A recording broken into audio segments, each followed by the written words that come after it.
It's Sunday night, 9 o'clock. It's all across all the time, live. And we're a little short-handed tonight. Muffler Mike is a little down this evening. We wish Mike all the best and hope he's feeling better. With me, of course, I have Shawn Slaght, who is over in Moose Jaw. How are you, Shawn? Doing pretty good. How about yourself, Gary? I'm okay. There's still a few vocal problems, but, we're getting there slowly but surely, step by step, piece by piece. Yep. We're there. So if you can hear me, we already have a victory. So, there it is. Feeling a little old school tonight. I pulled out the old Vancouver Oh, love it. Ravens jersey. Love it. Here we are. But, all on the East Coast here, we've been dealing with some snow around here. Mike is dealing a little bit more on the eastern seaboard. Yeah. They're getting hammered. But, I'm hoping it avoids us, but it won't.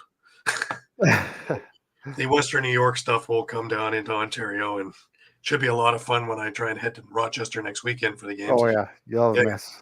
Yeah. I'll just get my white flag out and hope for the best. Put my blue snow light on, and away we go. And it's Saskatchewan. How was the weather there, Shawn? We're getting a little bit of snow, so keep my fingers crossed we don't get hit too hard. It is that time on the calendar, right? We've been skating around with it, pardon the pun, without any, and now, here we are. Eduardo is with us. How are you, Eduardo? Hey, Eduardo. Reporting from Jacksonville, where they have no snow, unless it comes. Thank God. Yeah. If it does come there, then we do have problems. I do want to make a shout out to Eduardo's assistant, Reba Phillips. She's been doing some graphics for us, and they really do look awesome. And I really want to thank her for spending the extra time to give us a bit of a hand there. So thank you very much, Reba. Alrighty. Before we get rolling here, just to remind everybody that everything is streamed across Facebook, Twitter, YouTube, and also Twitch, and you can catch all the action on eopsports.com. Remember to hit the subscribe, follow, and like buttons, and always share. As you can see, we have many, many shows for many, many people. So please give us a look and check out the lineup throughout the week. My favorite, of course, is Steel Steps on Friday with the Wings Nest host, Pat Bernard.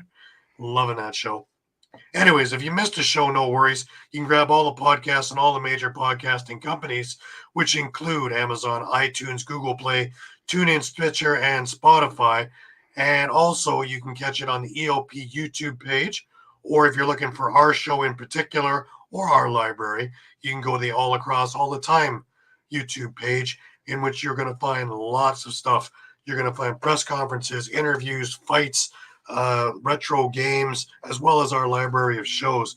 So while you're there, please subscribe and check it out for a bit. Remember, you can stay up to date with all sports by visiting eopsports.com with great articles from our huge staff of contributors. And while you're there, please subscribe to our newsletter. And there is that. I want to start out this week by, we spent a lot of time last week talking about the OLA and their non-compete, or whatever you want to call it, their policy, non-sanctioned participation. Now, I guess between us in a small part and a whole lot of backlash from a lot of teams and a lot of players and a lot of people, and a petition that had over 6,000 signatures, they have decided to table that thing for now, and they're going to do it the right way, and they're going to have consultations with teams, with owners, with GMs, with people, and try and get this hammered out correctly, not trying to slide it in on a Friday before Christmas. Honestly, it never should have come to this in the first place. I agree. That's just a move thinking that they could do whatever they want and nobody would give any repercussion, and they're sorely mistaken. And, I'm glad that there was this kind of unification of everybody to come together when something obviously that isn't correct is righted, and to try and piece it together with, okay, well, they're okay, but okay, maybe that camp's okay, but maybe that doesn't work. And then it's continuing on because, I mean, you're still going to see like IIJL. They still have some type of vendetta against them in CLL and the CLL as well. Yeah. So I think there's still things that need to be worked out. Yeah, but at least they're going to talk. That's the first step.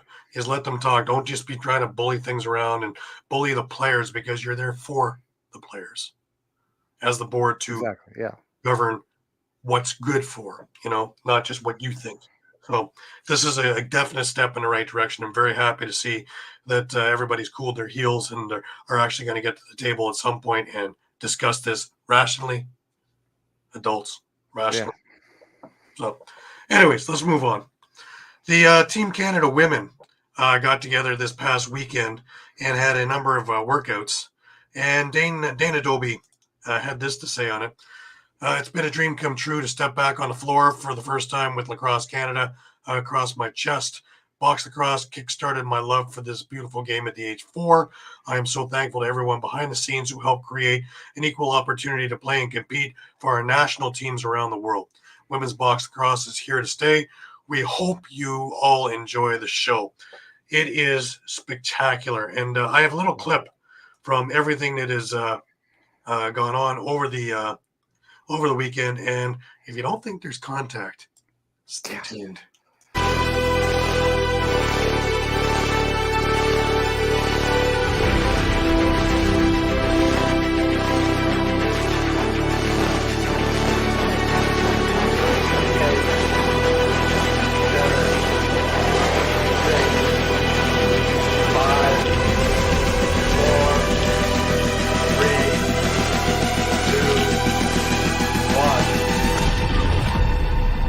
Now I am become death, the destroyer of worlds.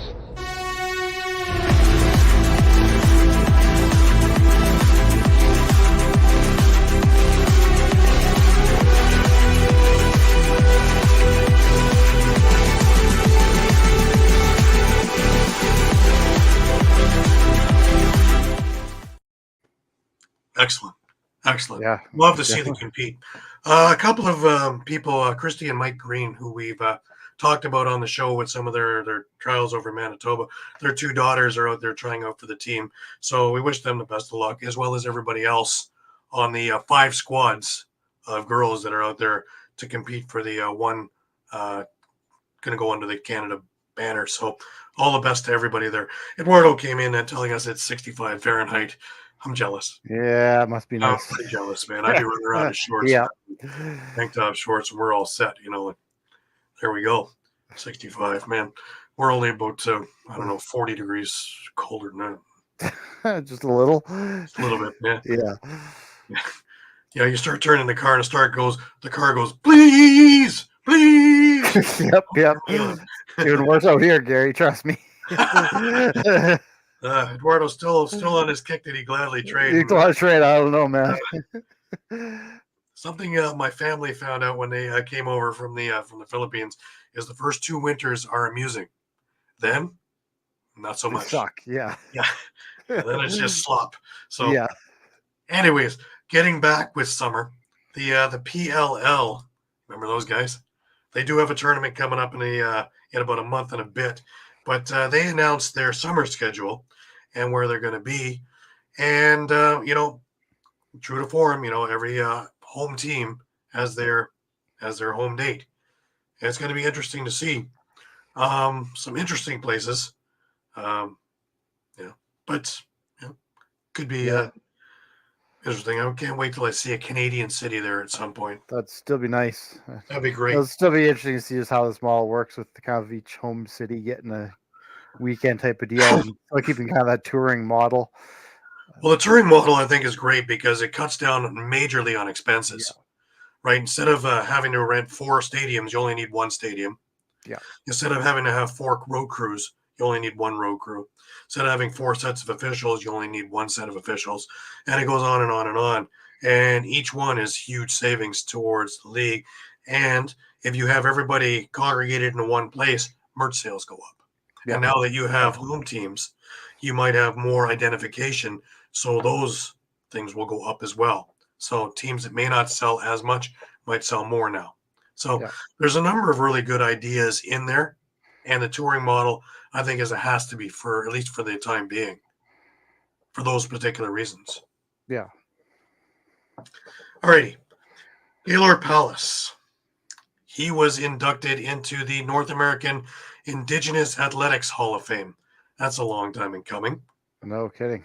He's in every other Hall of Legend. Fame and Yeah, well legend. deserved, and he should be there.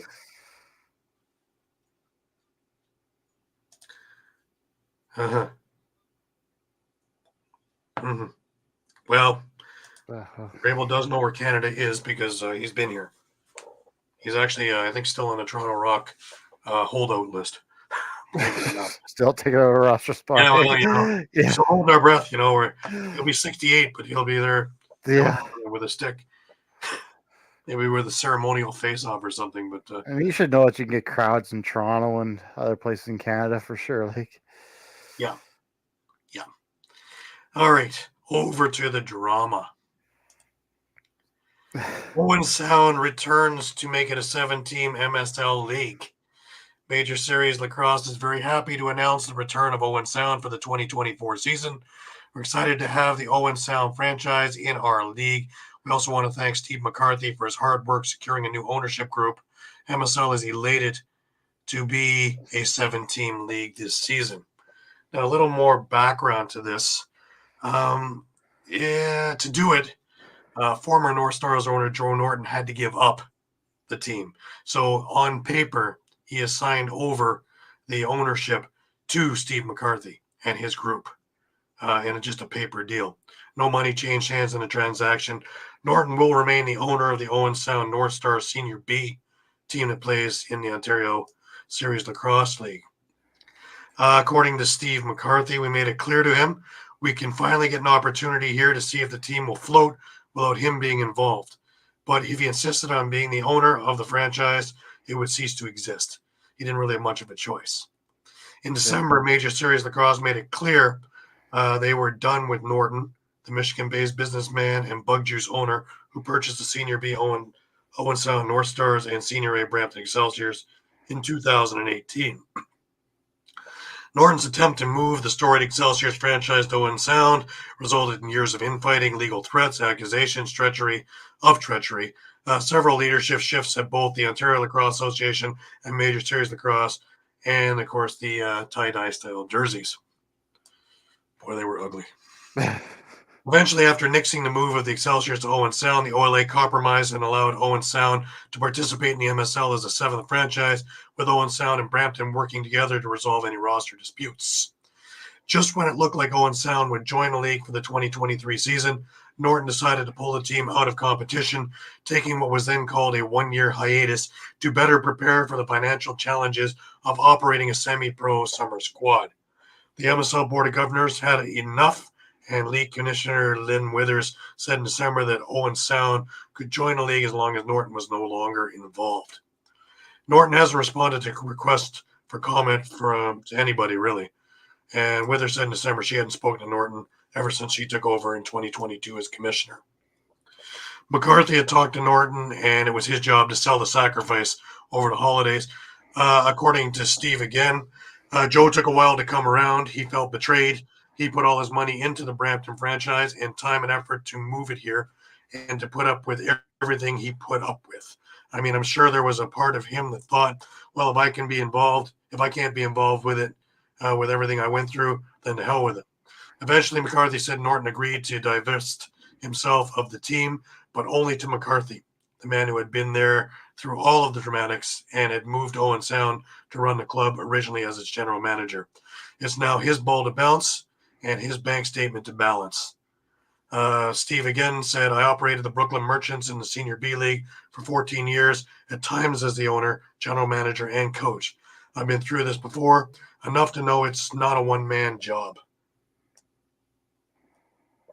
McCarthy will lean on Keith Peer and Randy Jackson. Both have done a lot of work with the Senior B Club over the years. They'll also need sponsors to help foot the bill. McCarthy said preliminary meetings with local business folk have been encouraging. So, there's a lot of positive coming up there. And this article is actually from the Owen Sound, the Sun Times, and Greg Cowan put it together. So very well put together from Greg. But to put it in a nutshell, Owen Sound had to get in there, I believe, by the 10th. And otherwise they would lose control of the people they had saved on their roster.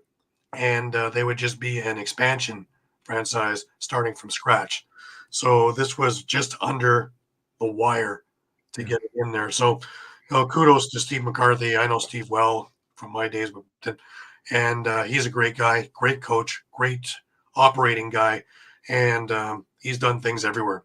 And this article didn't mention also with the Arena Lacrosse League as part of the Oshawa squad for a while. Yeah, so I mean, let's hope this brings things back to normal, and we can just kind of move on. Absolutely, it's in everybody's best interest. Yeah. And there's Craig Cowan. How are you, Craig?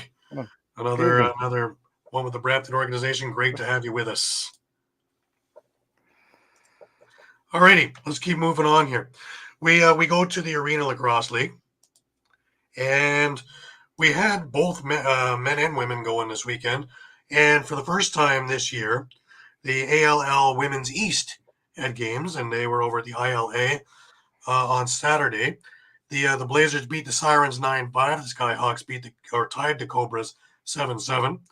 The Blazers beat the Firebirds 10-9. The Skyhawks beat the Sirens 6-4, and the Cobras beat the Firebirds 8-6. Busy for them. They play 2 games each in a day, but the games are a little bit shorter.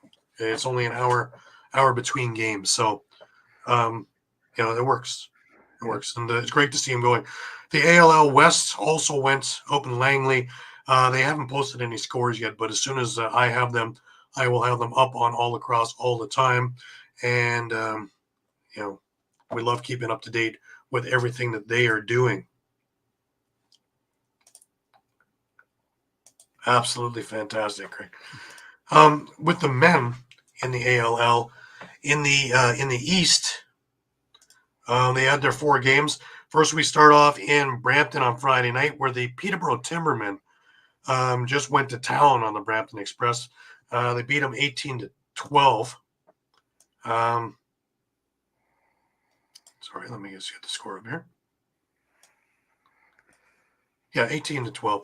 Timbermen played the most consistent game of the year in a victory over the Brampton Express Friday evening. Strong second quarter saw the Timbermen get a 5-goal run and never looked back.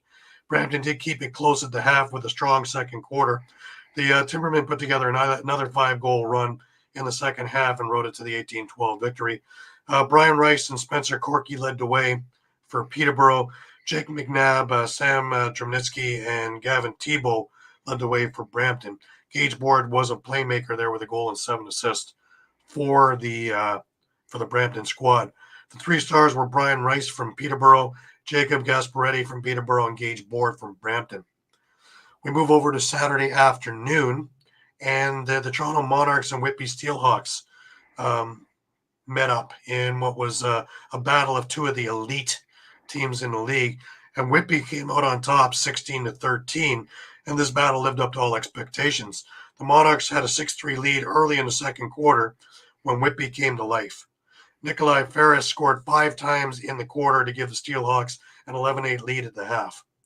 Whitby looked to have the game well at hand, up 16-10 early in the fourth, but 3 goals from Toronto late made the game interesting. Caleb Martin and the Steelhawks defense held off the late uprising from the Monarchs for the win. Nikolai Ferris, 6 goals, 2 assists, and Trent Boyd led the way for Whitby.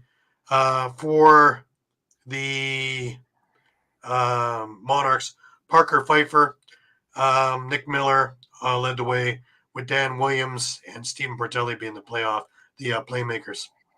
Saturday evening at the Children's Arena in Oshawa, we had the closest one of the weekend, and the Oshawa Outlaws outlasted the Six Nations Snipers 12-11 in a very evenly played, entertaining game. Austin Bloomberg scored the game winner with just 4 seconds left for Oshawa after Chandler Allen had tied the game with 37 seconds left earlier on the power play. The game was tied on 5 different occasions in the second half, with Austin Bloomberg's being the difference, scoring 3 in the fourth for the Outlaws' victory. John St. John was the big scorer for Oshawa, 3 goals, 6 assists. Chris Atwood was right behind him, 3 goals and 5 assists. For the Six Nations team, Vern Hill with 3 goals, Jaden King with 2 goals and assist, and Ty Argent with a goal and 3 assists led the way for the Snipers. The 3 stars in that game was Chris Atwood for Oshawa, the first star. Vern Hill was the second star for Six Nations, and John St. John was the third star for Oshawa. We moved to this afternoon, and the Oswego Bears hosted the Paris River Wolves in what was going to be, according to the standings, another one of these elite team matchups.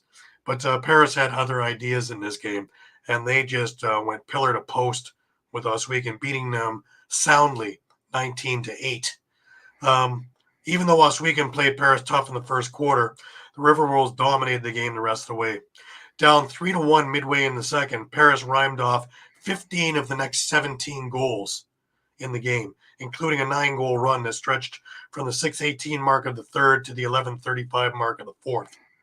The Bears continued to fight, but Paris had all the answers on this day, winning convincingly 19-8. The 3 stars in this game were Curtis Woodland for Paris, Chase Cosgrove, and Kyle Dawson also for the River Wolves. Curtis Woodland had 6 goals and assists. Kyle Dawson 3 goals and 2 assists for the River Wolves. And the offensive power for Oswego was James Whiteford, who had 5 goals and 2 assists. So quite the afternoon in ILA. If we look at the Arena Lacrosse League power rankings, Whitby stays in first with a 4-0 record. Paris is second, also with a 4-0 record. If we looked earlier, Whitby did beat Paris. Oswego is at third, still with a good season ahead of them. Oshawa has moved up to fourth with their victory. The Monarchs moved down from fourth to fifth. The Timbermen moved up to sixth, and Brampton moved down to seventh, with Six Nations sitting in eighth. Man, they are a snake bit. They have had so many 1-goal losses from things that they dug early, and are a good team, but just can't seem to get out of that thing. I have a feeling once they get that first win under their belt, look out. All bets are off at that point. Just one bounce one way and completely change their fortune. Yes, we already mentioned that, Eduardo. She did some fantastic work on the graphics for us. Alrighty. That brings us to a little bit of NLL stuff. We talked last week about Joe Resetaritz and his big thing of being the most points for an American player. And he had beaten the old record from Casey Powell, who beat the old record from Kevin Finnerman. But Joe Resetarit's idol was Casey Powell. And we go into Joe's collection of photos, and we find this one. That is Casey Powell, the very young Joe Resetaritz, with his idol. That's very awesome. Pretty amazing, eh? Yeah. But that leads us now. Well, yeah, that leads us to this little thing that NLL put out this weekend in the shows, and that was when the two of them actually got together in a little conversation. We have the clip. Say hello. I'm glad we could connect tonight. I remember when I set the all-time American record, Kevin Finneran sent me a similar note. He was the previous before me, and I just want to say congratulations to you on everything that you've done for the game of lacrosse. We're both upstate New York guys, and the record doesn't mean everything, but just the way that you've played the game, the way that you continue to play the game and go out there each and every night. You're a respected teammate and player, and I've just really enjoyed watching you play and represent yourself over the years. So I just wanted to reach out and congratulate you on this outstanding honor. I said it in our messages. You're just getting warmed up, and I know you have a lot more in the tank to keep on going. But congratulations on this, and I'm proud of you. And to do it over a big win over Halifax in overtime, it makes it even extra special. So congratulations on the all-time American scoring record. Thank you so much. I mean, hearing that from you, my idol as a kid growing up, right? And you were here to so many kids, of my generation, and being able to watch you also play field and in the box game, what you did, only people can dream of doing, right? And I just want to thank you for all the memories and, being a young kid watching you play, you gave us all hope that we can, get to that level and accomplish these things. And, as as the league keeps expanding, right, you're seeing more U.S. guys coming in and just finding that major success. So, right. And again, I couldn't thank you enough for, all the memories and, you're the reason why I'm here watching you, dreaming to be a player like you one day. And, I'll never, you're always going to be the GOAT, man. And, you always are, man. And, being able to be a teammate with you, in the MLL and the Worlds, that was a dream come true, man.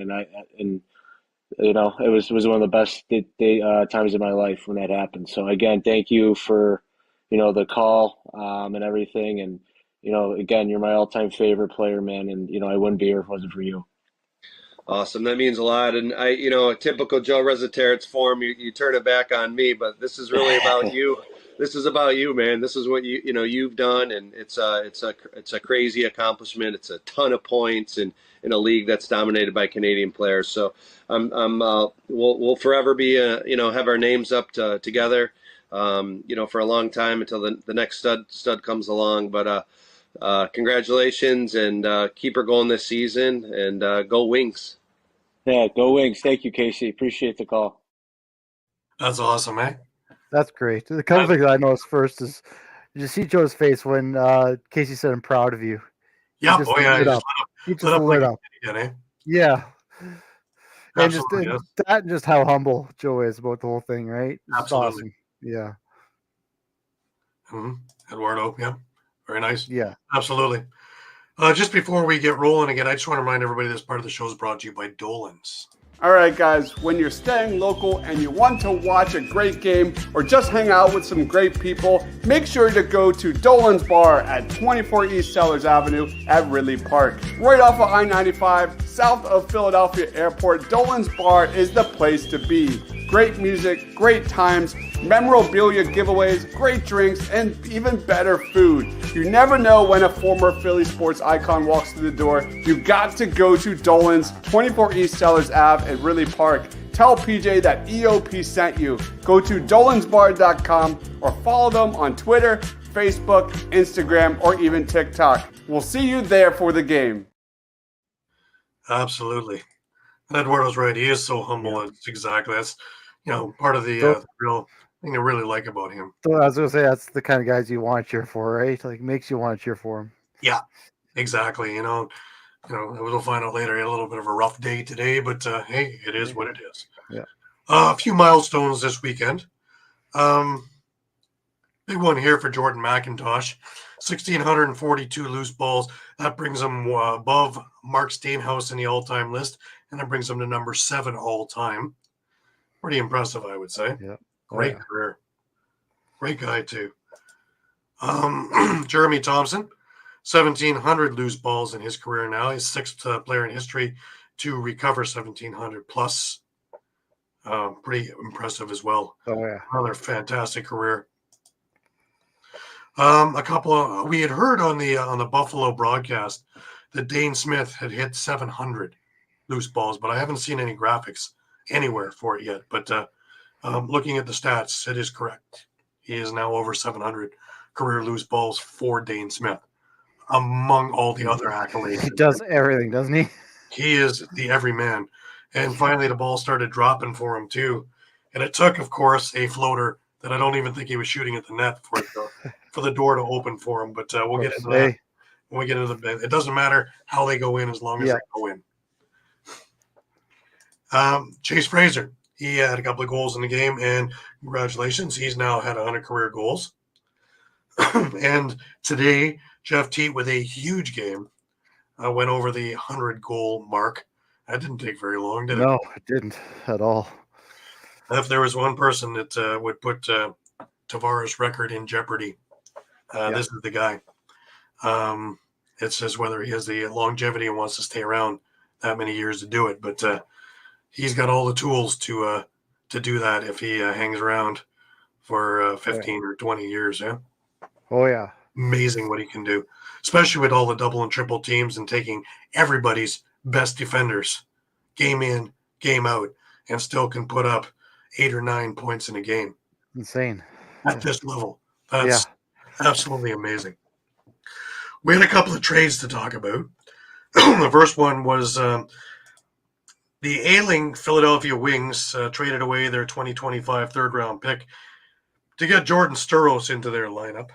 That's a good move. Sturros is a solid player. Yep. But they have so many injuries at Wings team.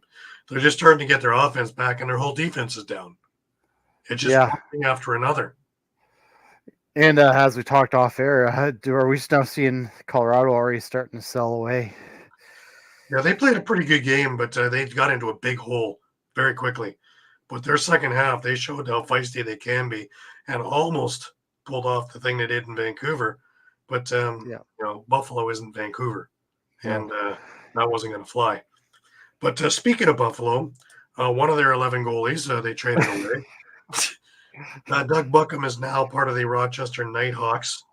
I believe it was a 2026 third-round pick for him, which just goes to enhance what we were talking about last week when we saw Rochester picking up Kevin Orleman, is that I don't think we're going to see Ryland Hartley back, at least for this year, if not longer.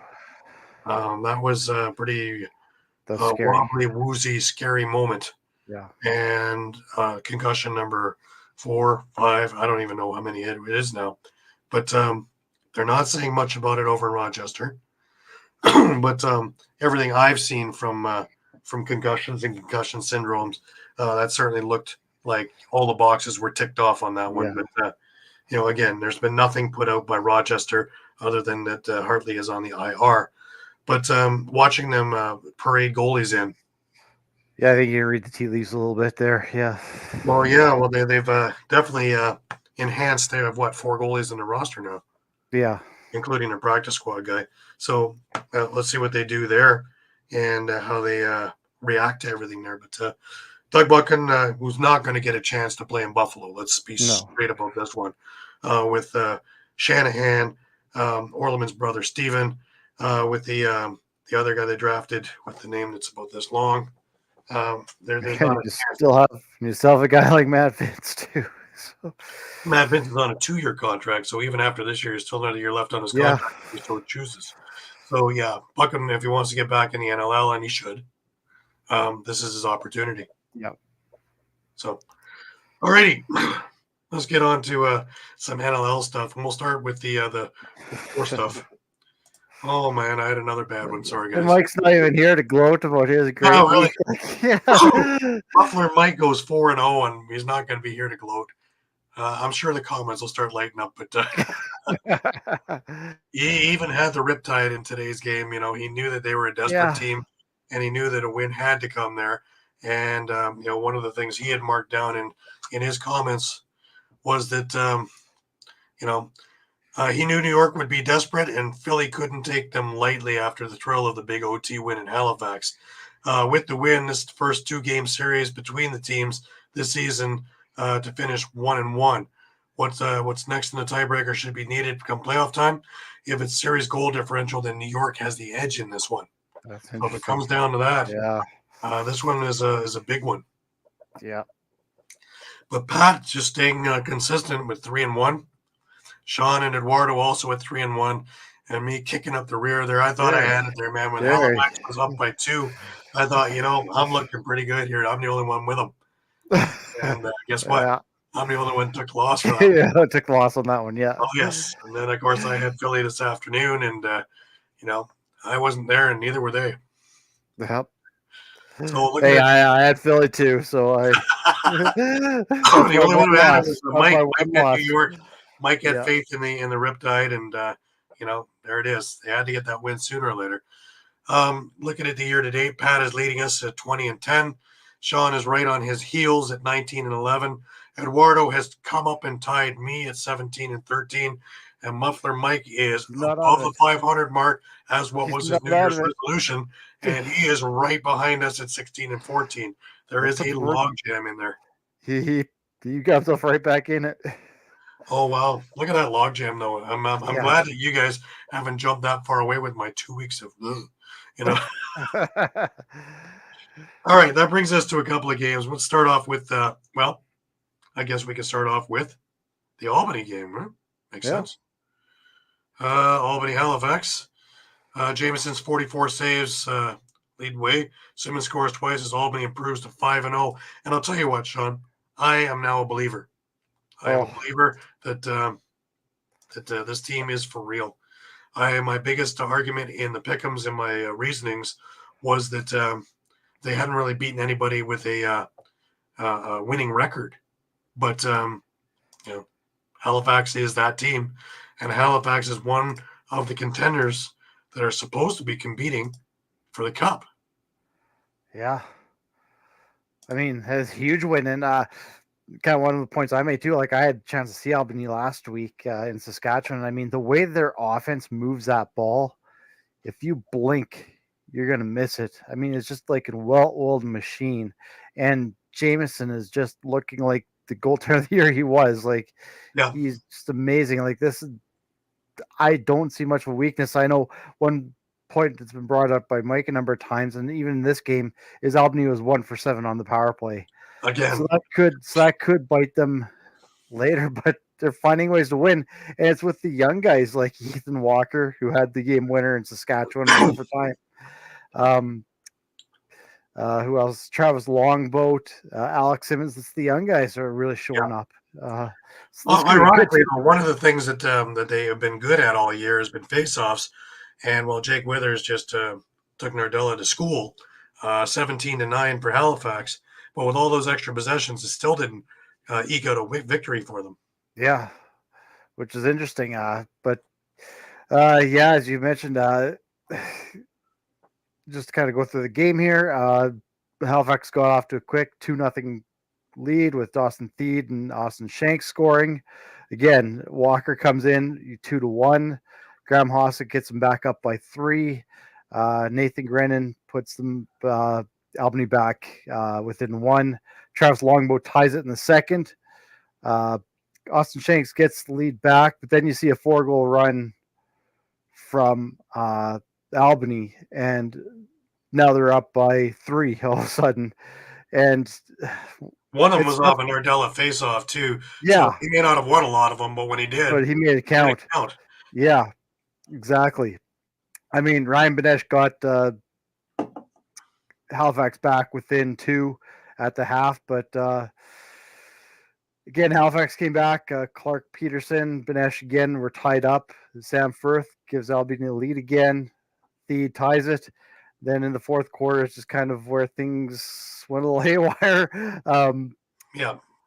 Stotts and Shanks got Halifax up by 2, but you can't count out.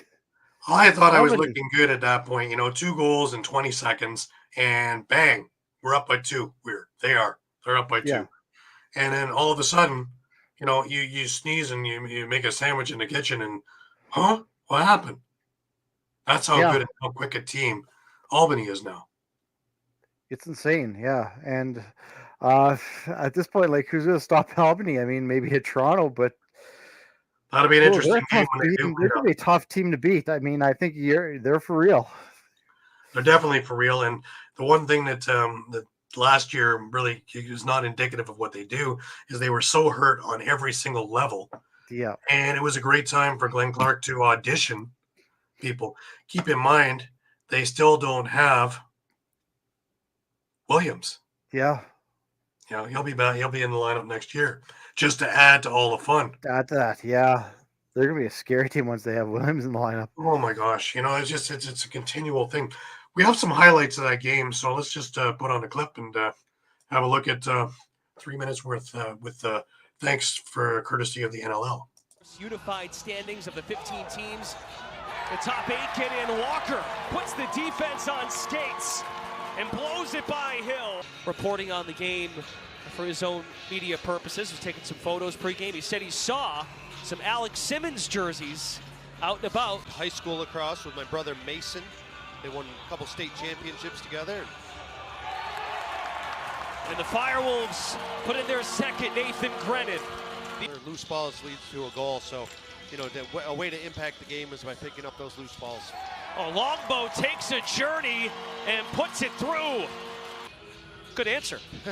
Sneaky. Didn't think that was coming. Shanks on the run.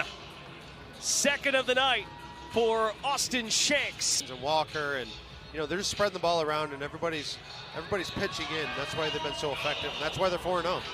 And they just took the lead. Nardella with the ACL. Watkinson has an alley.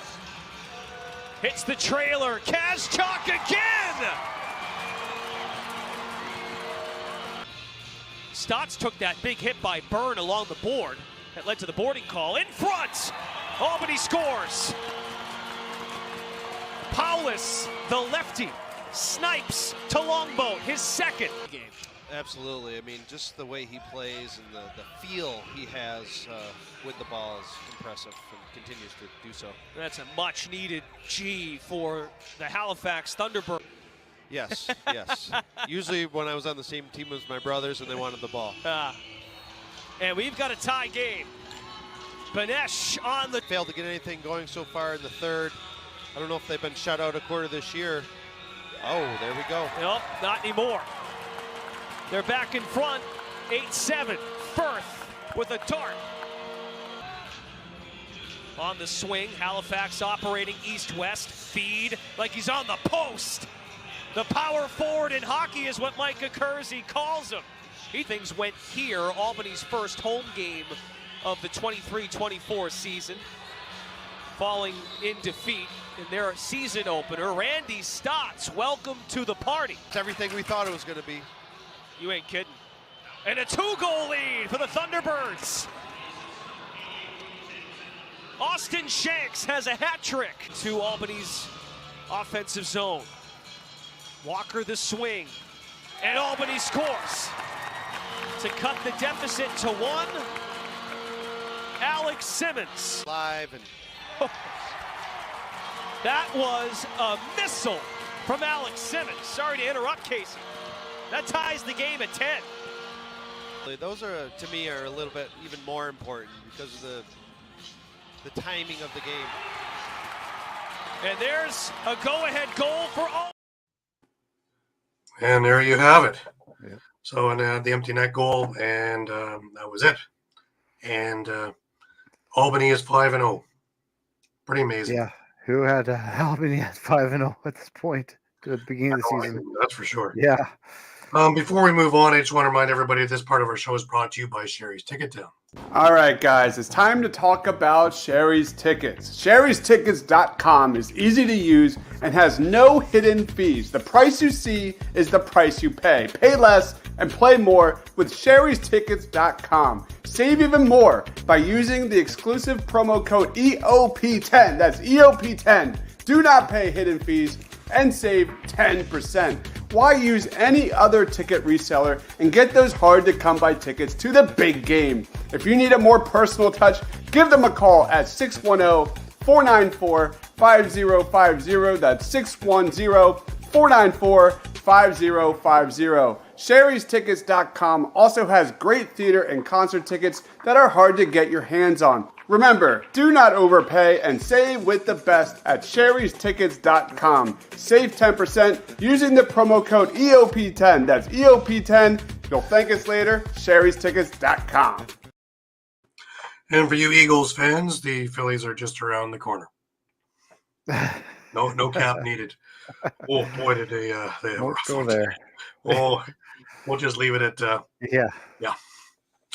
It's not last year. Eduardo made a good point there. It's probably the best game he'd seen all season. And as dramatic irony goes, I think he's correct. Yeah. The game had a little bit of everything in there, and me trying to watch in one thing, and I need 3 sets is what I need. In a press box, and people are wondering because we have other games on in there too, and it's just weird. Trying to keep track of everything. And anyways, we move ourselves over to Buffalo, and the Mammoth come in, and this is the first time that they've met up since, of course, Buffalo won their 5th championship in team history. And 12-8, the Bandits beat the Mammoth. Josh Byrne shines with 4 goals and 3 assists. Dane Smith had a couple of goals. The player of the game, though, for Buffalo is a friend of the show and a good friend of mine, is Brad McCulley. He had 2 goals, 4 assists, and what he did off ball is what was sorely missing last week against Georgia, since he was out with a rib problem. And he is back, and he just puts so much into it as a role player. And he'll drop them if he needs to. He'll set picks. He'll score. He'll do anything that the team needs him to do. And it was great to watch him have such a great game. He had one of the shorthanded goals that kind of righted the ship, as we'll see when we get to the clips. But just to get on with the game a little bit, this game showed how important special teams were. In a game where both the Bandits and the Mammoth scored 3 shorthanded goals each and 2 power play goals each, no lead was safe. The Bandits actually opened up a 7-1 lead in the first half, with 2 each from Josh Byrne and Chase Fraser. But the Mammoths scratched and clawed their way back through their special teams to bring this game within 3 goals in the fourth. Matt Vince was spectacular in net. And between them and the defense, they were able to squash the Mammoth uprising, and Buffalo would hold on for a 12-8 victory. In the interim, when this game first started, it looked like it was going to be one of those games where nobody could beat anybody. Ward looked good to start, Vince looked good to start, and then on a Robert Hope breakaway of all things, Buffalo jumped off the bench early and was called for an illegal substitution, and because it interfered in a breakaway, the Colorado was given a penalty shot in which Eli McLaughlin took the shot. Calmly saved by Matt Vince would set the tone. This was inside the first 5 minutes. Buffalo got on the board on a delayed penalty when Josh Byrne blasted a shot just from the outside off a Chase Fraser pass at 7:05. Bandits increased the lead on the power play when Chase Fraser shot just from just outside off a Dane Smith flip pass with just 9 seconds left in the quarter.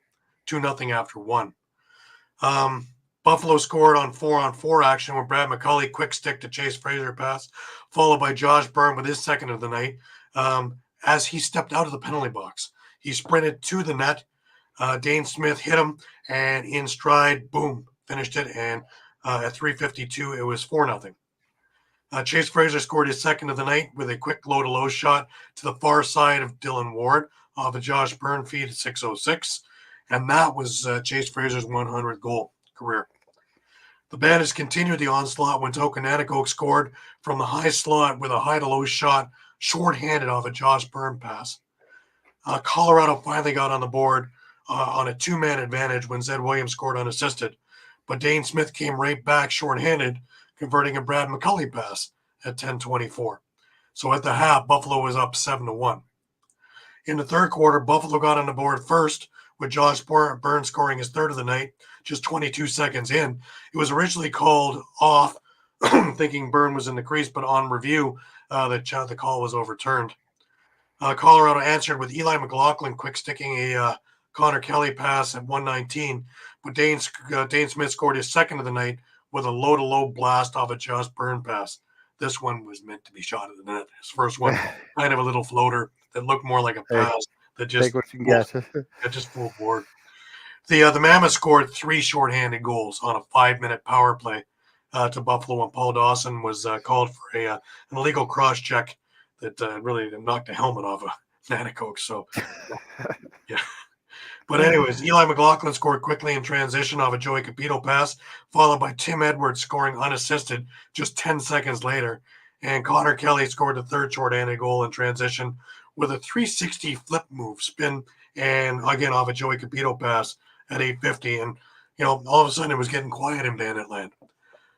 Chase Fraser then got called for a 5-minute illegal body check penalty, and it really got quiet in Buffalo amongst after the booing. But enter Brad McCulley, and on a pass from Dane Smith, McCulley, while going down, was able to put it by Dylan Ward, scoring his second of the night shorthanded. Then Eli McLaughlin was able to come back on the power play with an absolute laser. This thing had to have been going 100 miles an hour to the top corner. Just absolutely amazing off a Tyson Gibson pass. After 3 quarters, it was Buffalo 10, Colorado 6. We had a game. The Bandits opened the fourth quarter with Togo Nanako quick sticking a Josh Byrne pass while taking a hit from Paul Dawson. But the Mammoth answered with a howitzer from Connor Kelly from the outside seconds later. Colorado then added a transition goal when Kelly scored again off an Eli McLaughlin feed. Kyle Buchanan added one more for the Bandits off a rebound from Dane Smith to finish the scoring. Final score, Buffalo 12, Colorado 8. Shots on goal will tie it at 58-58.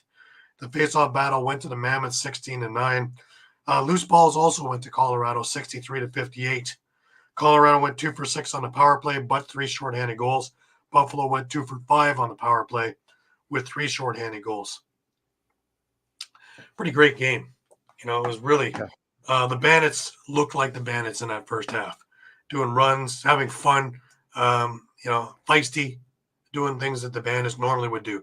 The last couple of games, even when they won against San Diego, they've been looking un-Bandit-like. So here's some clips again, courtesy of the NLL. Washburn with the drive, scores!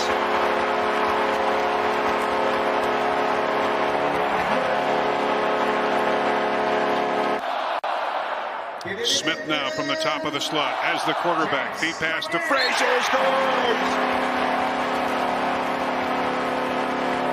By Matt Vince. Now Byrne fresh from the penalty box. Joining his compadres. In over the line is Byrne, scores! 5-0 Buffalo.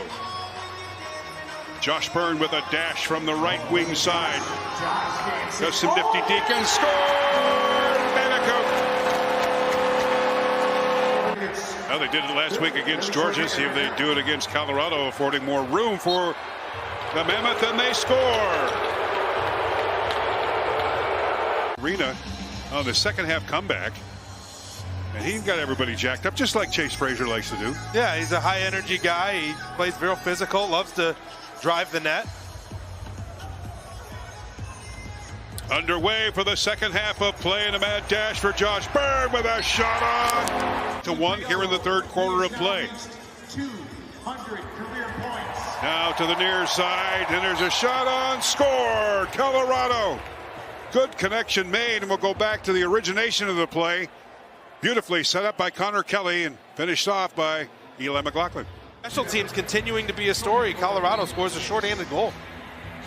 So 3 shorthanded goals in this contest so far. 4:25 left in the 5-minute major to Dawson, and here's another shot on goal. Scored on, and that's going to create quite a rhubarb in the far Buffalo corner.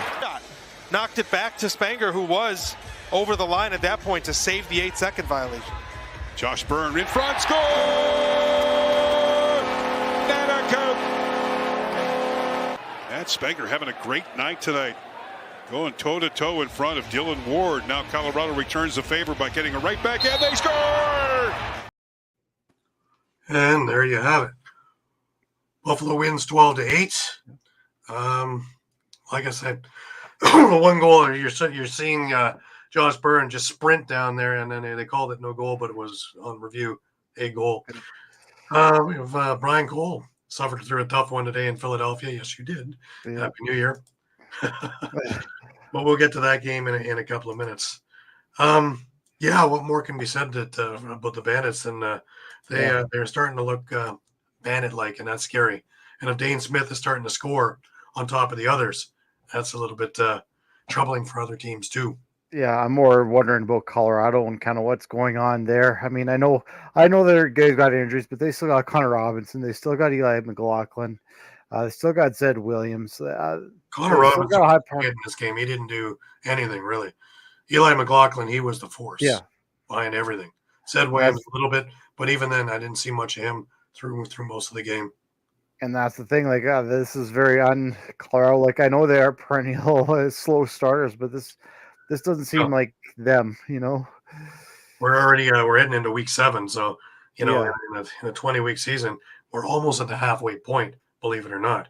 So it's coming quickly. So something has to happen there soon. Let's move ourselves over to Georgia and Panther City, and Jackson's monster night, 6 goals, 4 assists. Lyle, of course, with a heady, leading the Swarm to victory and a 4-1 start. Now, the other interesting fact that I saw was this one here. Since week 6 of last season, Lyle Thompson has scored 2 or more goals in 18 of 20 games for the Swarm. That's consistent. Mr. Consistency, That yeah, is no a leader. kidding. And I'll guarantee the 2 he didn't, they lost. Oh, 100%. Probably, yeah. But yeah, that's just, Lyle. And, with Shane Jackson heating up, and he's had some great weeks the last few weeks. The sky's the limit for this team. And, they're one of the teams that I think have all the pieces. Yeah, 100%. And I was just going to say, I mean, really when we did see the Swarm struggle last year, that was kind of where the issue was, where we weren't seeing Lau was maybe getting it done, but he was didn't really have much help, right? Yeah. Now you're seeing guys like Andrew Q and Shane Jackson. Yeah, those guys kind of stepping up and giving him that help. Like, so it's not all on his back. Absolutely.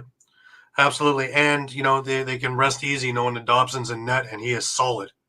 Yeah. And when you have a transition squad also with the likes of a Brian Cole, these are, big pieces that they can do a lot of things with. And, let's say Adam Wiedemann in his press conference, I have a clip from him as well. And he's going to talk about, with Panther City liking to rush the net, young guns. Well, that long lead pass, if there's someone there to be able to, 1, to be accurate, and 2, to be able to snare it, that opens up an awful lot of opportunity. Oh, yeah. And Georgia went to town on that one. We'll talk a bit about the game. Yeah, I mean, we'll start off right off the bat. Shane Jackson, of course, got started with a power play goal. Phil Caputo comes right back to tie it up shortly after that. Then Georgia took a illegal substitution penalty, and Andrew Q scored shorthanded to make it 2-1.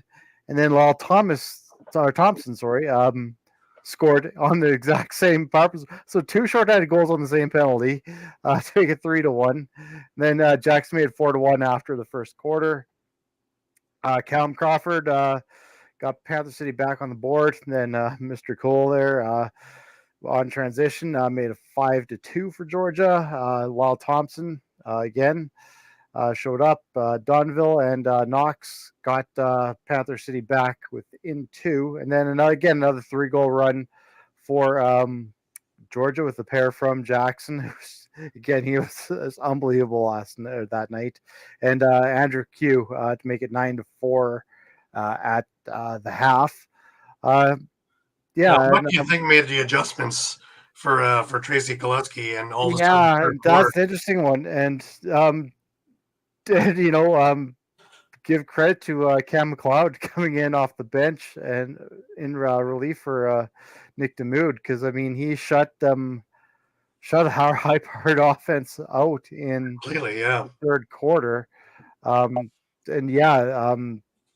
Malcolm, Crawford, Matthew Gauthier, and Ryan Sheridan came up with goals in the third, and suddenly we've got a game again after it looked like Georgia's about to run away with this. Caputo scored, and we're tied up in the fourth. And Shane Jackson gave Georgia the lead back. Callum Crawford tied it. And then who else? Shane Jackson and Lyle Thompson score, the game winners and the insurance goals to give Georgia that win. Yeah. Well, Brian Cole, very impressed with Georgia and Dobson. Well, 3 of 4 of the Thompson brothers are together. Yeah. Diana didn't make the squad, but that's okay. But we have some clips and we have some press conference stuff to take a look at. So first off, let's take a look at the clips courtesy of the NLL. Teams on both ends of the floor. Third possession now. They've got 2, and there's the first goal, Chris. Shane Jackson draws first blood here in Duluth, Georgia. 1-0. Were to fall this evening, and Georgia were to win, they'd be tied atop the standings in the National Lacrosse League, LT4. Jackson tries the up and under. Gets a little check from Zach Miller. Takes the shot from from the top and hits. Meanwhile, a goal for Phil Caputo. Goal! goal. A screamer gets past Dobson. Oh, baby.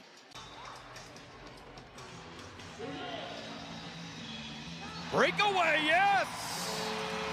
Sometimes you just gotta watch it a little. My earpiece, and reminds me that he's a Marylander. And maybe somebody on our staff as well. Lyle Thompson gets one into the back of the net. That in the worst way, didn't they? You've got to just minimize him a bit as we see more physicality in front. Oh, score! The hit and then the goal. How unbelievable was that? This time it's Jason Knox in the of your viewing plane, that is. Dobson makes the save. Look out! Catch, shoot, score! Shane Jackson. Jackson to Q. Q in the full body leg longings. And he's got himself another goal. Will Malcolm right on top of Dobson makes the save. Here's Cole. Brian gonna push. He's got Shane Jackson if he wants him. Shane Jackson score! Shot off here, don't you? Better hurry. Behind the back. One time, yes sir. Back of the net. Panther City's that they needed to do, Panther City, to win this thing. Georgia's gone completely flat. Right on top of Dobson and into the back of the net. Panther City Lacrosse Club trying to shock everybody. For Panther City, 6-4. And Georgia would score 3 unanswered in the second stanza with Jackson, Q, and Jackson. Did that sneak through? Yes, it did. 9-9. Unbelievable. Now from 9-4 to a 9-9. This is Mike Manley. Mike's got Jackson. Shane Jackson score! Finally, the Georgia Swarm crowd able to let loose. As Henrik was sealed out. This is Crawford now. Looks for Caputo. Has a double team on top of him, and he winds up from deep and scores. Oh my! This was once a 9-4 game. And even preceding that, goal! Shane Jackson. Nick Demude lifted out of the ball game. Cam McLeod playing his first minutes of the year has been tremendous, but it's so hard to stop this unbelievable Georgia offense. Now, I got to admit, it's really entertaining to listen to the Georgia broadcasters. Oh man, they are something else. Yeah. We have Adam Wiedemann in his post-game press conference just for a few comments. Yeah. Many years. How important is it to get off to a good start compared to the last two? I mean, it's huge. Getting off to a good start puts you in the right direction early. I mean, comparing to the last couple seasons, it's been rough to start the season, but we've got a pretty veteran group now, and everyone's very committed. It's awesome to be in that room this season, and obviously all seasons past, it's awesome to be on this team. But we got something special right now, and we're just going to try and stay consistent. Coach Eddie said before every game pretty much this season is the key to this year's consistency. So that's what we're looking to do throughout the rest of this year. And the physicality tonight. It was both teams going at it mano a mano. There's no real estate there without getting hit at least once. How is that? Yeah, I mean, lacrosse is a physical game, always has been. But that another thing comes down to our commitment to playing physical, and we know we're going to get beat up. We're going to get but we know our offensive guys are going to get beat up, and we got to do the same thing to their guys. I mean, you got to play within the lines of the referees and see what they're going to let you play through. But yeah, it's a physical game. I mean, it's awesome. It's so much fun when it's like that. Two-part question because it was a two-part ball game. Yeah. You're out there defensively. You're out there defensively, and the way the team is flying around offensively and scoring at will. What does that do for your mental approach? Then you come back out for the second half, and really it's a completely opposite ball game. Then what's the mental approach? Do you know that you now have to sort of change the way you're approaching things? Yeah, for sure. We know they didn't play last week. So sometimes when you have a bye week, you kind of take a little bit to get back into rhythm. And we've played the last, since the second week of the year, right? It's week 2. So we've been playing every weekend. So we're kind of in that rhythm. We knew I had to jump on them early and really push the floor, and our offense was flying around. But we got that lead. I guess going to the second part of that question, we got that lead and maybe we got a little bit complacent. You know, things are going our way. We got a little bit complacent. And, yeah, we played man down quite a bit too, which was tough. It's hard to get, you know, back into another rhythm with that as well. But we battled. I mean, when it comes down to it, we shut the door in the end, and our offense came up big with a couple goals at the end. And I mean, our transition game was on point tonight, I think, too. Yeah, Adam, I was going to ask on that. The sharing of the ball, 18 assists on the 12 goals. Burns and Cole with some long transition passes down to Shane. When you guys are going like that and sharing the ball, it's got to be a good feeling, and obviously the byproduct is a lot of goals. Yeah, for sure. And we knew this team, they like to play wide. They like to crash the net for loose balls, and that can draw them down to the crease. And if we take care of the ball on our end, we pick it up, we know we can kind of sprint to the bench and beat them there. We call them bench assists. You know, they don't. Those are the things that don't show up on the score sheet, but they're huge plays in games. And I think we got 3 or 4 of those bench assists tonight. And you know, Shane put the ball in the net, I think 6 times, which is unreal. And that's Adam Wiedemann. Pretty on point, though. He made a couple of really good points in that.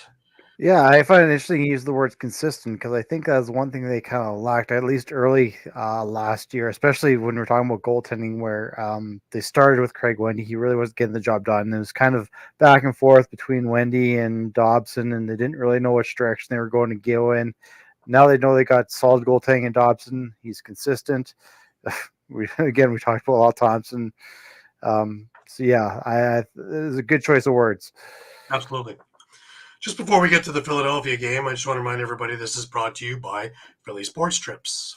All right, guys, if you're a Philly sports fan and you want to travel with your favorite team, then travel with the best. Go to phillysportstrips.com. They have self-travel packages and full travel packages available with round-trip flights from the Philadelphia airport. Packages include direct flights, 4-night stays, all-inclusive tailgate parties, lower-level group tickets. Whatever you want, you got it with phillysportstrips.com. If you want to travel to an upcoming Phillies game, make sure you check out Philly Sports Trips. And do not forget, Philly Sports Trips has all the away trips for the Eagles' upcoming 2023 season. Jump on it now, because you do not want to lose out on all these great opportunities. Go to phillysportstrips.com. Absolutely. And don't forget, spring training's coming up for all of us who want to beat the snow.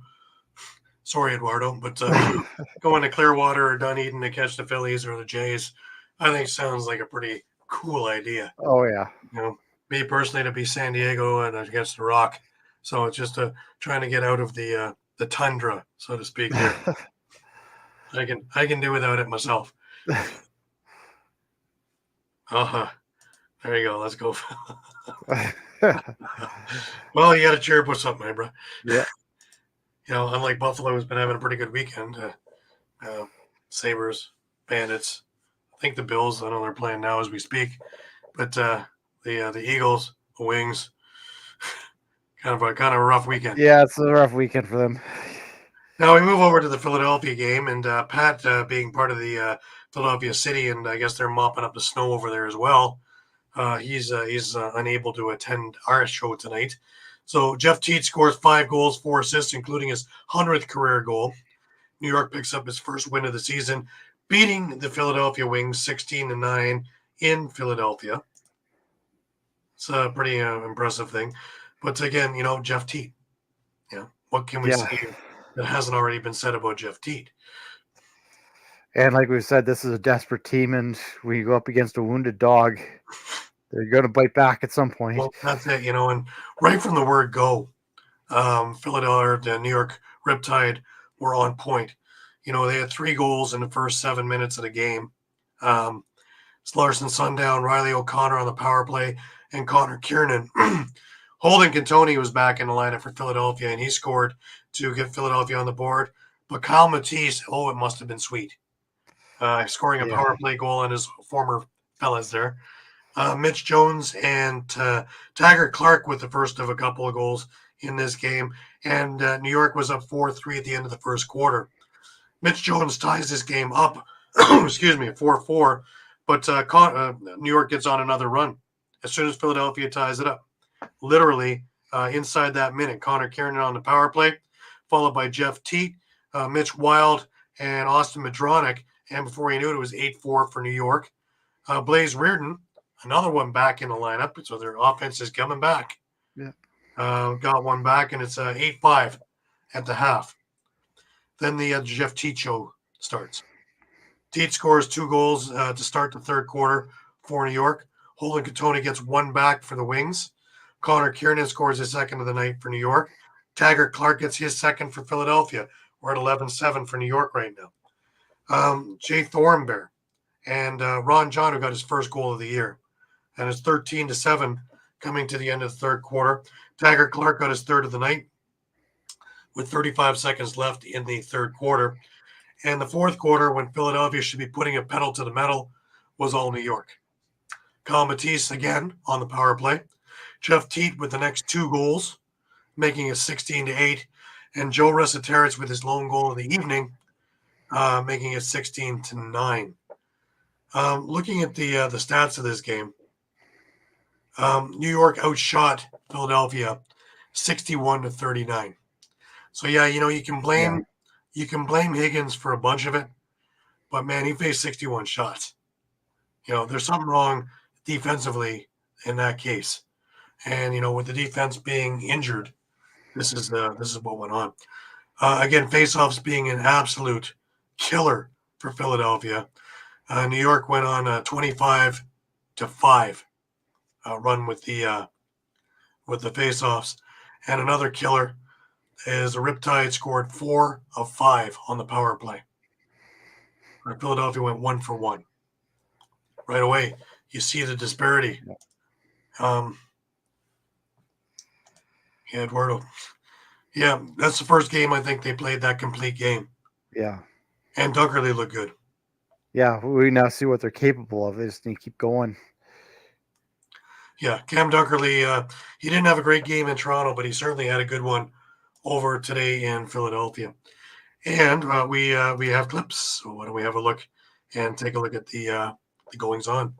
Teat back up top to the right side, and a shot and a goal for New York. As it's Riley O'Connor finding it on the corner after Tide has really helped them. Here is Matisse with the bid. It was wide, comes back to him, he puts it home. Kyle Matisse, and I'm sure he loves that one. Mike McConnell thought about shooting it. Now he'll hold up. Taggart Clark will, and he scores! Oh, and we've got a wing down on the floor. We're going to keep play alive, though, as Mitch Jones puts it home. In transition, Mitch Jones. It's in such a high-danger spot as he was there. And so the Wings will try to kill this off. Here's a dunk attempt. It's in! Beautiful play again. Connor Kiernan. 5-4 here in the second. Riptide again looking for their first win. Here's a shot, and they score. It's Jeff Teat. Finds the corner. 100 on his career. First overall pick back in 2020. Here's another bid, and they score again. And it's Mitch Wild in almost 13 minutes at this point. Riptide trying to change that. Here's a bid, they score! And it's another one for New York. Austin Madronic. Second half, that's what makes the National Lacrosse League so exciting. Wings got an overtime lead in Halifax last week. Overtime win, I should say, in a game that they never led during the actual game itself. And a good start for the Riptide as it's Jeff Teat. That's impressive. Here's Teat looking to shoot. Switches right side. What a goal by Jeff Teat. Is on the floor here for the Wings. Resetarits and Jones are playing catch up top. Behind the back, and they score! It's Holden Katoni off the nice feed from Mitch Jones. Puts it down to 4. They're going to have to get some stops here and get on a little bit of a run. But here come the Riptide in transition, and they get it right back. It's Connor Kiernan. Noseworthy headed to the net. Fakes and a save made by Higgins. Loose ball picked up, another bid, and they score! It's Jay Thornberry. They'd love to have one before the break, as here's Clark, headed to the net, he scores! A hat trick for Taggart Clark! many officials on the floor to maybe get away with that. Here is Kyle Matisse, and he scores top corner. Riptide 4 for 5 on the power play. 4 minutes left. Teat looking for more. Trying to get around the defender. He scores! What a goal from Jeff Teat. You can't give him an inch, or he'll do that to you. 4 on the game for him. 38 shots for the Wings. That 31 number wouldn't jump out at you normally. Here's another shot and another goal for Jeff Teat. And there you have it. New York gets their first win of the year, beating on the Philadelphia Wings. And, well, it's going to be interesting this coming week. We have more games on tap this week, up in week 7. We open up, Shawn, with Toronto in Halifax on Friday night. That'll be a good one. That's going to be a great one. And Halifax wounded after losing to Albany, and Toronto sitting on a bye week again this week. It's at 3 bye weeks for them in the first 7 weeks. It's pretty ridiculous. Yeah. You know, when they need it come the end of the year, you know, I'll think about it when I'm in San Diego on March 2nd after they play in Vegas March 1st too, right? So yeah, doesn't make much sense. Anyway, speaking of San Diego and Vegas, they play also on the Friday night over in Vegas. The game that I'm barring a snowstorm, I will be at is Saturday in Rochester. The Buffalo Bandits are playing the Rochester Nighthawks. This should be an electric crowd. Yeah. If, again, there's no Buffalo snowstorm, but Western New York kind of. Yeah. Sure. But, you know, the weather is sort of up in the air around here right now. Saskatchewan heads into Philly. This is going to be an interesting one. Both teams need a victory. Yeah. Both teams need a victory.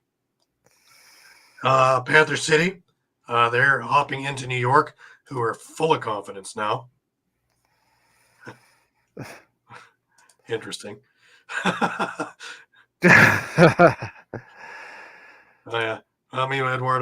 Toronto Rock to win by 2. He's got the Seals by 3. My goodness. Saskatchewan for the win. Bandits by 4. Wow. Ooh, wow. Yeah. Good luck, Shawn. Hey, didn't think you were playing, but good luck. Yeah, I mean Saskatchewan. This team's better than their record shows, I think, and they're getting better and better every week. And that offense is scary good. Well, this is the game that's circled on my calendar for the week, and this is the game of the week. Is Albany goes into Georgia. This one is worth the price of admission. So, you know, the Buffalo Rochester one is a rivalry game, but you know, Eduardo, my goodness. Panther City by 3. I don't know. Didn't you watch today's game? I think New York has found something. It's which New York's going to show up. Yeah, it's true. Yeah. It's true. And as if they can get at Nick DeMood early. It seems when he gets into a rhythm, he's great. Yeah. But if you can get him early, I've seen that happen a few times over the last couple of years. That's when you can kind of get him rocking a bit. Again, look what Cam McLeod did. True. Yeah. True. Anyway, San Diego has their second game of the weekend. They go into Colorado. This is another one that, wow, this is a tall order. At least it's not the first game. Yeah, no, I would say San Diego should be a fairly easy win that one, but the back-to-back games, they could be right for the pick in there. And you're traveling into, right? You're going from Vegas to Colorado, so another red-eye flight. And the last game of the weekend is in Vancouver, and Calgary has the Vancouver. Is Vancouver that desperate team that Mike so likes to talk about that New York was? That after this last, as Evan Schemenauer is saying, you got Vancouvered, giving up big leads and losing in overtime. Yeah. Do they come out ferocious, or is Calgary going to be playing the way that we know Calgary can play? And you think there'd be enough veteran leadership on that Vancouver team to right that ship? But yeah, absolutely. Yeah, absolutely. Just before we go into our closing bit, just a reminder, this part of the show is brought to you by David R. Cherry. All right, guys, let's talk about Cherry Law Firm. If you get hurt at work in a motor vehicle accident, personal injury, or affected by criminal law, you got to call David R. Cherry of the Cherry Firm. Call 610-565-0300 or go to cherryinjurylaw.com. Let David R. Cherry fight for your rights. Again, that number is 610-565-0300. That's 610-565-0300 or go to cherryinjurylaw.com. Let David R. Cherry fight for your right. Absolutely. Now, just before we wrap up, just a reminder to everybody that we are on Facebook, we are on Twitter, we're on Instagram, we are on Thread, we are also on YouTube, and we're using it more and more for more press conferences and other things and more tools to get you more information. Come see us 3, 4, 5 times a day because the news is always changing. We're up to date and have our fingers on the pulse of the situation. Make sure that you're checking out eopsports.com/lacrosse for any and all of our articles. At YouTube, you can catch our entire library of shows as well as retro games as well. Any last words, Shawn? No, I was looking forward to this next week. A couple of big games coming up, and just looking at the standings, no one's really out of it. I mean, Philly's at 2 and 3 in that number 8 spot. So even these teams at 1 and 3, if they can rattle off a few wins, absolutely, right back in the mix. We're all, like I said earlier, we're almost at the halfway point as it's sneaking up on us. Week 7 of a 20-week season. So now it's the push comes to shove. Yeah, so teams that are going to be making them run are going to be pushing hard. Teams that don't want to be sellers are going to be pushing even harder, and you're spoilers. So it's going to be a very interesting little mix the next few weeks. And the way the schedule aligns, there are some just dynamite games over the next few weeks to check out because Georgia's coming to Toronto in 2 weeks. So that's another barn burner too. So, Halifax this week, Georgia the following week. The Rock have some tough assignments ahead of them now that they've had all this rest. So when they didn't need it at the beginning of the year. So this is going to be a very interesting little swing. Yeah, no, because I even look at Saskatchewan, you look at their beginning of their season, they had Halifax, Rochester, Albany, and Las Vegas. So that's a tough start to the very season. Tough order, yeah. That's a tough schedule. So maybe they're starting to get in that lighter section of their schedule now, where they're going to see some teams kind of in that same 1 and 3 range, maybe a little bit below them. So again, they're not out of it. No, nobody's out of anything right now. Even New York, in my eyes, aren't out of it. If they can put a couple of games together like what they played today, they look pretty good. The team that I watched last week, not so hot. But if they can do this, and we'll see where it takes them, and then everything, all the trade talks start dying down again.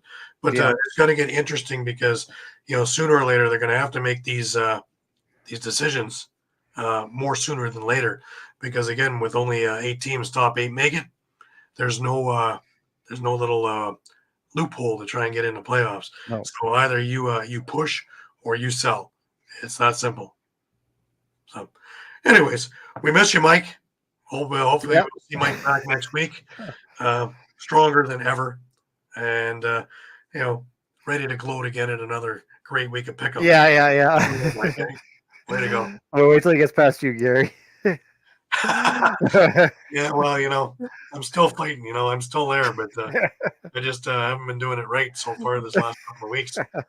Got to get my 8-ball checked out or something or whatever. Magic snow globe or whatever it is. Start rolling dice. I don't know. Anyways, for Muffler Mike, who is was a little under the weather today, for Shawn Slaght over at Moose Jaw, and I'm Gary Groob in Toronto. We wish you the best of weeks. Always keep your stick in your hands, and we will catch you next week, 9 o'clock Pacific, 9 o'clock Eastern p.m. And don't forget to check us out on all the social media pages daily. Talk to you soon. Have a great week.